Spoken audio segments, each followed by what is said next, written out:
What's up, Facebook? I hope you're staying safe right now during this whole COVID-19 situation.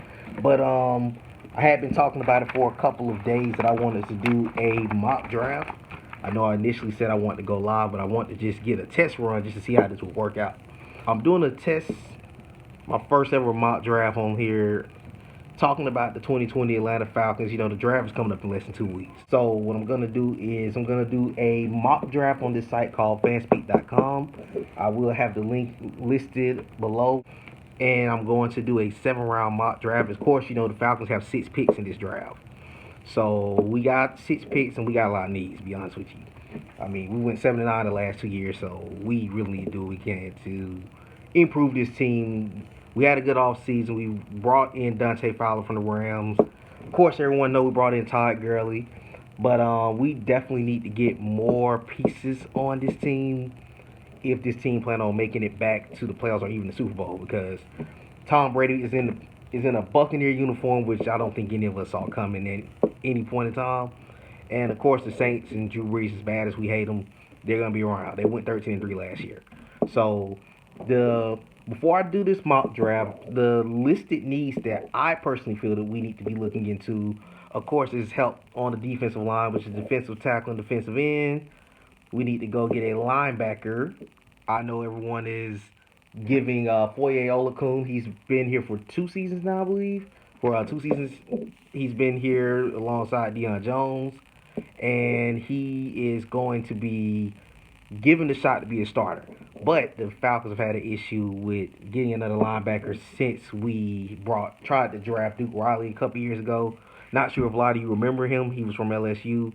He came in the year after we went to the Super Bowl, but he didn't work out. He got traded to Philadelphia. Also, we definitely need a corner because I'm sure a lot of you remember last season I was on Facebook heavily discussing how fed up I was with Desmond Trufant.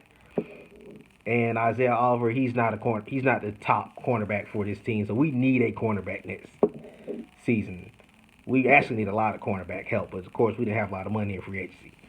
And as far as my other needs that I say we need a free safety, just for depth purposes, and we don't really know how much longer we're going to deal with DeMonte KZ or Ricardo Allen, even though both were healthy last year. And a strong safety as well because Keanu Neal was hurt the last 2 years with an ACL injury. So I don't know how long the Falcons are planning on dealing with him. Now, there are some other options down. This is something that I was thinking the potential options is getting another running back. I know a lot of folks would be like, why are we getting a running back? Because we got Todd Gurley. However, Gurley's on a 1-year deal. So you want to plan for your future. You got Allison here. Not sure if Brian Hill's going to be on the team in 2020, even though we put a second-round tender on him. And we're going to have, I think, is Smith under contract as well. He just came off an injury again. So we definitely got to have some help there. I wouldn't be against drafting a receiver very late in the draft. I know that's another need that a lot of folks will not think about, but I know still got Ridley, Julio, and Russell Gage, but I'm a firm believer of let's have enough talent on that field. And one option that I know a lot of fans have been screaming as a actual top option, which isn't a top option, is getting a quarterback. Everyone knows I'm a big fan of Matt Ryan. Everyone knows that. You see me in arguments on Facebook, I'm sure. But the biggest thing is we do need to be looking into getting a backup quarterback. Matt Schaub has no reason to be on this roster making $2 million a year. So we need to be drafting a quarterback so we can start grooming him in the event that Matt Ryan does get hurt. The Falcons want to move on. You know, Matt's 34. He's been here since 2008, so we got to start thinking towards the future. But okay, we're going to go ahead and attempt this mock draft. Of course, you know the Falcons are picking 16th in the draft. I am rolling with the Matt Miller's board. He just updated his mock draft board. He did a prospect ranking every week. I'm sure a lot of you are familiar with Bleacher Report. If you do attempt to do a mock draft, you will see that they'll take you through a process. They'll ask you which boards you want to use. They'll ask you the different levels because you could do a mock draft where you're going to be involved in trades. But I don't plan on doing any of that. I'm going to just roll with these 7 picks that we have. All right, with the draft screen, let's draft. Let's see where we fall at. Okay, the simulator is moving up to the point where the Falcons will pick at 16. I will explain who I will pick once I get to 16. But of course, unless we trade up, the Falcons are going to be the 16 pick in the draft. Okay, we're at 16, and and on the board, I'm going to be picking Javon Kinlaw out of South Carolina. He is a defensive tackle that was a very dominant defensive tackle for South Carolina. And that marks one of my needs. I'm going to go ahead and mark it off my board. We needed a defensive tackle in the worst way possible because last season, Grady did it all by himself. And we need way more depth than Grady Jarrett. So, again, at number 16, I'm taking Javon Kinlaw. And that would sure up the defensive tackle problem that we have. We tried to draft Deidris not 2 years ago at the USF, but he really hasn't panned out. We got what's his name? Tyler Davidson that used to play with the Saints. He's on the roster right now, but he's a veteran, and I want guys that'll be here long term. You want to start building the defense up going forward. Okay, the first round is ending on this mock draft. Let's get ready for the second round. It's an intriguing situation. We got a couple of options right here. If based on this board, there's a guy that stand out to me that is left on the board, Grant Delpit from LSU. I'm gonna pick him because again, we need to be looking for a safety in the event that Keanu Neal does not come back healthy. So I'm picking in my second round. I'm picking Grant Delpit out of LSU. That'll give us the depth at safety, even if he's not a starter. Keanu Neal is coming back to play the position that he has been so dominant at for us. We have that corner. We have the safety situation situated. So that's two defensive players I've taken in the first and second round. Moving on to round number 3. I actually, just to give you a heads up, I was eyeing AJ Terrell. However, he went on the board like 5 picks before that. So we definitely gonna be. Don't be surprised if we pick a corner in the top 3 rounds of this draft. Okay, we're moving into round number 3. So this is a tricky situation. We definitely try to get. There's another guy I'm eyeing. I was thinking about taking the running back from Florida State, which is Cam Akers, who's a very underrated pick in this draft. But due to the needs, I'm gonna take Terrell Burgess out of Utah. He's a corner, and that helps our issues at corner.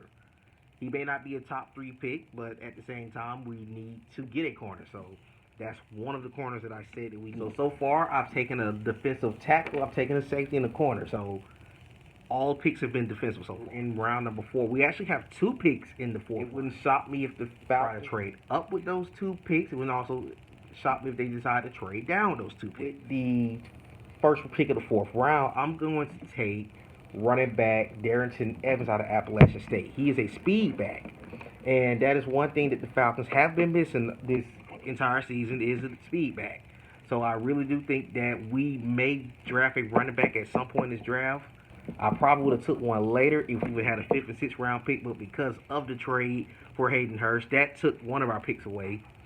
So one of the 2 picks in the 4th round, I'm have us taking Darrington Evans out of Appalachian State. Okay, so we're back on the board again, and I'm going to, at this position, I'm taking forgive me, I'm just going to call him Tyler B. He's the center, actually, out of Wisconsin. Wisconsin's done a pretty good job of putting centers out into the NFL, and Alex Mack is going to be 34 this year. He's been a Pro Bowl center for us ever since he got here, but it's time to start looking towards the future because you drafted 2 linemen last year. You got Jake Matthews who's going to be here long term, and you now would have your center for the future. Let him learn under Alex Mack, and that'll get him positioned well. And like I just said, we don't have another pick in this draft until the 7th round because if you remember, the Hayden Hurst pick was our 5th round draft pick. And the pick we got from the Sanu trade, which was the 2nd round pick from the Patriots, and the 5th round pick went to the Ravens. And that's how we brought in Hayden Hurst because we probably would have been drafting a tight end in this draft. We had already took a tight end in this draft. It was no point of turning right around to pick a tight end in the draft. You got your guy that's under contract for 3 more years. And if you didn't catch it when I first said it, the Falcons do not have a 5th round pick or a 6th round pick. You have one more pick remaining. I'm not really sure. I guess it depends on what's remaining at that point of the draft. Without picking the 7th round. Right, last but not least, we are finally headed to the 7th round, which the Falcons will have one pick in that round. This is actually a tricky position because of us not having a 5th and a 6th round pick. It's going to kind of be hard to determine what we actually want to do at the 7th round. So in that case, it wouldn't surprise me if we go best player available. Or the Fanspeak, the Falcons' remaining team needs would have been an edge, a tight end, a receiver, a quarterback, and a guard. So based off that and based off what I personally think the Falcons should take in this predicament, let's see, I think I'm going to go back to defense. So in the 7th, the way this thing is falling, I'm going to take Cameron Curl. He's a 6'2 safety out of Arkansas. He possibly could be switched to a corner at some point. So that's going to shore up getting 2 safeties. So you have your depth at safety. You have a corner you drafted. You spent 4 of your 6 picks on defense. And the other 2 was a center and a running back. No, Curl still strutting to the 5 and a score. Draft end, and I'm gonna go back over my pick. All right, the mock draft simulator is finished, and again, I took Javon Kinlaw out of South Carolina again, Grant Delpit out of LSU, Terrell Burgess out of Utah, Darrington Evans out of Appalachian State, the center out of Wisconsin, and safety Cameron Curl out of Arkansas. So I addressed 4 positions on defense and 2 positions on offense. I do plan on doing another mock draft if the next one is going to possibly be live. So you chime in and you tell me anything you feel like I should have covered in this draft, and I'll take it into consideration. You have a good one.